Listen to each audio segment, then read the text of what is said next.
नमस्कार दोस्तों, आपका स्वागत है अपने YouTube चैनल PFP में। कल की भारी गिरावट के बाद आज हमें रिकवरी देखने को मिली। आज स्ट्रेंथ थोड़ी सी लौटती हुई नजर आई थी। एक ही बड़ा रीजन है इसके पीछे। कल कोरोना की न्यूज़ आई जिसके कारण मार्केट गिर गई और आज वैक्सीन की न्यूज़ आ गई जिसके कारण मार्केट में सेंटीमेंट सुधरता हुआ नजर आया। तो नेक्स्ट रेजिस्टेंस क्या होगा निफ्टी 50 के लिए, और अगर गिरावट कंटिन्यू रहती है तो कौन सा लेवल एज अ सपोर्ट दिखाई देगा, इसके बारे में हम चर्चा करने वाले हैं। लेकिन उससे पहले अगर आपने चैनल को सब्सक्राइब नहीं किया है तो प्लीज़ सब्सक्राइब कीजिए, और अगर कुछ बेहतर सीखना चाहते हैं, कुछ बेहतर जानना चाहते हैं तो एज अ मेंबर हमें ज्वाइन करने के बारे में सोच सकते हैं।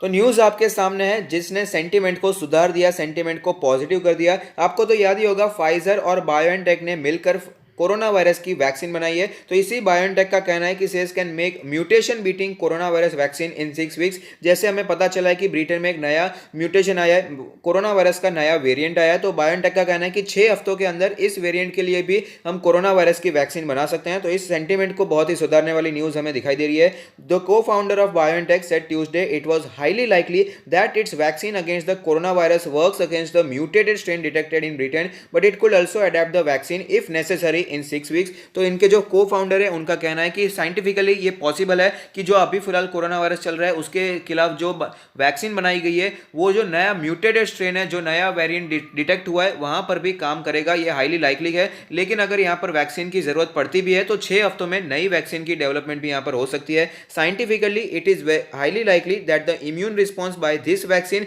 Also can deal with the new virus variant. तो ये बहुत ही पॉजिटिव बात है। कोरोना वायरस की न्यूज के कारण मार्केट गिरी तो वैक्सीन के न्यूज के कारण मार्केट हमें ऊपर जाती हुई नजर आई थी। Nevertheless, he voiced confidence that the vaccine developed with Pfizer would be efficient because it contains more than 1,000 amino acids and only 9 of them have changed. So that means 99% of the protein is still the same. तो ये scientifical बात है। मैं science का आदमी तो नहीं हूं लेकिन फिर भी मैं आपको समझाने की कोशिश करूंगा। तो जो कोरोना वायरस फिलहाल चलता हुआ नजर आ रहा है उसके जितने भी कॉन्स्टिट्यूएंट्स हैं, जितने भी उसके प्रोटीन्स हैं, एमिनो एसिड्स हैं, उनमें से सिर्फ 9 चेंज हुए हैं और यूके में यहाँ पर नया वायरस डिटेक्ट हुआ है तो 9 ही चेंज हुए, लेकिन 99% तो अभी भी सेम है। तो ये जो पुराना वैक्सीन है वो भी हमें काफ़ी ज़्यादा इफेक्टिव दिखाई देगा।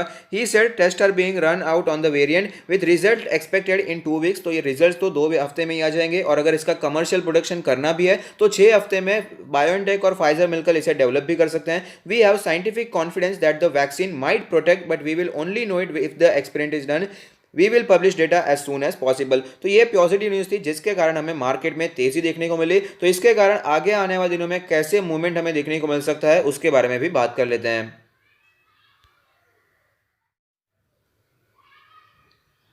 तो आप देख सकते हैं निफ्टी के चार्ट्स पर पॉजिटिविटी हमें फिलहाल दिखाई दे रही है, लेकिन कल का दिन भी अगर हम देखें तो भारी गिरावट भले ही देखने को मिली थी। 3% तक स्टॉक मार्केट नीचे आया था, लेकिन अपने 20 डेज के मूविंग एवरेज को निफ्टी 50 ने कल भी नहीं तोड़ा था और आज भी ऐसी सिचुएशन हमें देखने को नहीं मिली है। ओपनिंग हुई उसके बाद हमें गिरावट देखने को मिली, बियर्स यहाँ पर हावी हो चुके थे, लेकिन बाइंग एमर्ज हो गई और अच्छी खासी बाइंग हमें देखने को मिली और ओपनिंग से भी कई ज्यादा ऊपर क्लोजिंग देखने को मिली है। 1% के आसपास की तेजी के ऊपर हमें निफ्टी 50 क्लोज होता हुआ नजर आता है। तो ये बहुत ही पॉजिटिव बात बनकर आती है, लेकिन ऐसी सेम सिचुएशन का निर्माण हमें पहले भी होता हुआ नजर आ रहा है। इसीलिए यहां पर ऐसा समझ लेना कि अभी मार्केट में गिरावट नहीं आएगी, ये एक गलती हो सकती है। यहां पर मैं आपको सिचुएशन दिखाना चाहूंगा। आप देख पाएंगे सितंबर में ऐसा हुआ था, भारी गिरावट हुई, उसके बाद 2-3 दिनों तक हमें तेजी कंटिन्यू रहती हुई नजर आई थी। ऐसा लग रहा था सिचुएशन सुधर चुकी है, गिरावट नहीं होगी, लेकिन उसके बाद वापस मार्केट वीक हो चुका था। आप देख पाएंगे मार्केट कंटिन्यूअसली हमें वीक चलता हुआ नजर आया था और उसके बाद सिग्निफिकेंट करेक्शन हमें आगे आने वाले कुछ ही दिनों में देखने को मिला।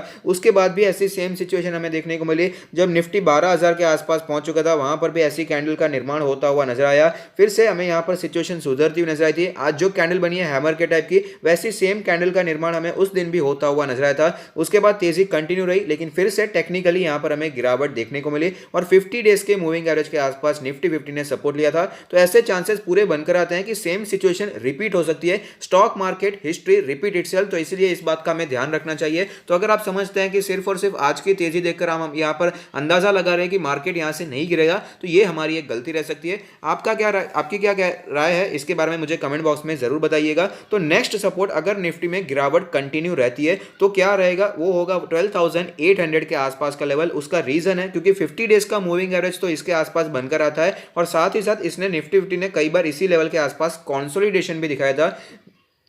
अब देख पाएंगे यहाँ पर हमें एक सपोर्ट बनता हुआ नजर आ रहा है। यहाँ पर कंसोलिडेशन निफ्टी का दिखाई दिया था, तो ये सपोर्ट एक बहुत ही स्ट्रांग सपोर्ट की तरह दिखाई दे सकता है। उसके बाद सिर्फ तेजी देखने को मिली और उसके पहले के भी लेवल्स हमें यहाँ पर सिर्फ तेजी दिखाई दे रहे थे। कंसोलिडेशन 12,800 से करके 13,000 के जोन में ही दिखाई दिया था। तो ये लेवल बहुत ही इंपॉर्टेंट निफ्टी 50 के रहने वाला है अगर मार्केट में गिरावट आती है। और अगर यहाँ पर मार्केट कंटिन्यू करता है ऊपर जाने की जर्नी को, तो 13,800 का लेवल जो कि पुराना इसका ऑल टाइम हाई था, ये लेवल बहुत ही बड़ा रेजिस्टेंस रहेगा, क्योंकि ये एक सप्लाई जोन हो चुका है। इसी लेवल से मार्केट में हमें 3% की गिरावट एक ही दिन में देखने को मिली। तो यहां पर जाते ही वहां पर जो शॉर्टर्स है, जो बियर्स है, वो एक्टिव हो जाएंगे और वापस यहां पर हमें गिरावट के चांसेस बढ़ जाते हैं। तो अगर तेजी कंटिन्यू रखनी है तो 13,800 को तोड़ना बहुत ही ज्यादा इंपॉर्टेंट हो जाता है।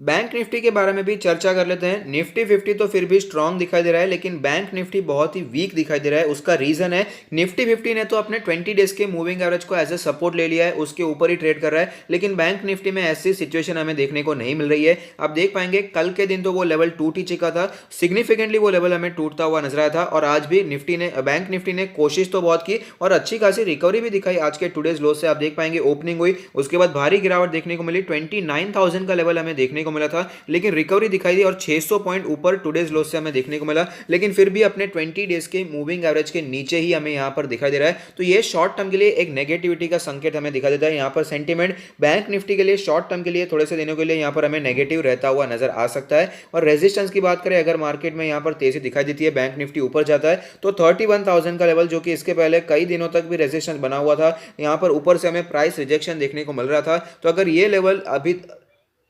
बैंक निफ्टी अगर ऊपर जाता हुआ नजर आता है, तो यही लेवल इसके लिए बहुत ही स्ट्रांग रेजिस्टेंस की तरह दिखाई देगा। सपोर्ट्स के बारे में बात करें तो आप देख पाएंगे कि इसमें हमें गैप अप ओपनिंग्स देखने को मिली थी, काफी तेजी यहां पर हमें बनती हुई नजर आई थी। लेकिन उसके बाद गैप अप ओपनिंग्स के बाद 28,000 के बाद अच्छा इसने कंसोलिडेशन दिखाया। 4-5 दिनों तक इसी लेवल पर हमें ये ट्रेड करता हुआ नजर आ रहा था। तो ये लेवल एक बहुत ही स्ट्रांग सपोर्ट हो सकता है और इसका 50 डेज का मूविंग एवरेज भी 28,000 पर ही बनकर आता है। तो अगर गिरावट हमें दिखाई देती है तो बैंक निफ्टी के लिए 28,000 का लेवल बहुत ही स्ट्रांग सपोर्ट रहने वाला है। 29,000 का लेवल भी बहुत स्ट्रांग सपोर्ट था, क्योंकि यहां पर भी कई बार कंसोलिडेशन दिखाया और आप देख पाएंगे उसी लेवल पर आज इसने अपना लो बनाया और वापस हमें रिकवरी भी देखने को मिली है। तो ओवरऑल निफ्टी के मुकाबले बैंक निफ्टी थोड़ा सा ज्यादा हमें वीक दिखाई दे रहा है। तो बैंकिंग स्टॉक्स में थोड़ा सा प्रेशर ज्यादा रह सकता है इन कंपैरिजन टू निफ्टी 50। तो यहां पर हमें इन्वेस्टिंग की अपॉर्चुनिटीज भी ज्यादा मिल सकती है। अगर इसमें गिरावट देखने को मिले तो यहां पर हमें बाइंग की अपॉर्चुनिटीज ढूंढनी चाहिए। और आज जो रिकवरी हमें थोड़ी सी देखने को मिली, उसमें कई स्टॉक्स नीचे जाकर बहुत से हमें ऊपर आते हुए नजर आते हैं। उन कई स्टॉक्स में हमें ऐसी सेम रिकवरी हैमर टाइप का बनता हुआ नजर आया था। तो इसीलिए जैसे कि हमने कल भी डिस्कस किया, गिरावट है तो इससे संभल कर समझ कर थोड़ा थोड़ा इन्वेस्टिंग आपको करना चाहिए। टोटली आप यहां पर बिल्कुल भी बाय ना करें, ऐसा भी नहीं होना चाहिए। और टोटली अपना पूरा का पूरा पैसा इसी मार्केट में इसी समय लगा दे, ये भी नहीं होना चाहिए। धीरे धीरे करके एक्यूमुलेट करना शुरू करना चाहिए, क्योंकि स्टॉक मार्केट में गिरावट होती है तो ये एक्चुअली अच्छी बात होती है। अगर आप लॉन्ग टर्म के लिए निवेश करना पसंद करते हैं, लॉन्ग टर्म के लिए हर एक गिरावट एक अपॉर्चुनिटी होती है। तो यहां पर डरने के बजाय थोड़ा सा करके आपको इन्वेस्टिंग करने के बारे में सोचना चाहिए और अपने लॉन्ग टर्म पोर्टफोलियो को बिल्डअप करने के बारे में सोचना चाहिए। और साथ ही साथ अगर आप अपना पोर्टफोलियो हमसे रिव्यू करवाना चाहते हैं तो उसका लिंक भी हमने डिस्क्रिप्शन बॉक्स में दे दिया है। तो एट लास्ट बस यही कहना चाहूंगा कि पैनिक में आकर आपने जो कंपनीज में निवेश किया है, आपने ये सोच समझ कर निवेश किया कि कंपनी अच्छी है, तो पैनिक में आकर उन्हें बेचने की कोई जरूरत नहीं है। अगर आपको कंपनी के बिजनेस मॉडल पर भरोसा है, कंपनी के फंडामेंटल्स पर भरोसा है, तो यहाँ पर इतनी छोटी सी गिरावट पे यहाँ पर डर कर आपको माल नहीं बेचना चाहिए और लॉन्ग टर्म के लिए कंटिन्यू होल्डिंग करना चाहिए, क्योंकि रियल वेल्थ आपको लॉन्ग टर्म में ही क्रिएट होती हुई नजर आएगी। तो अगर आपको ये वीडियो पसंद आता है तो लाइक कीजिए, शेयर कीजिए, कमेंट कीजिए, सब्सक्राइब कीजिए और मुझे मोटिवेट कीजिए। Thank you. Stay happy, happy investing.